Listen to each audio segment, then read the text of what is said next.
Using the verb dar, how would you say, I got the flu? Me dio influenza.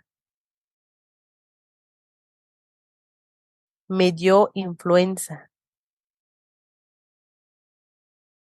So this is an example of using dar as a reverse construction verb to express getting a symptom or illness. I got the flu. Me dio influenza. I'll leave a link in the show notes to the episode where we cover this use of dar. Now using the verb dar again, and gripa, how would you say, I got the flu?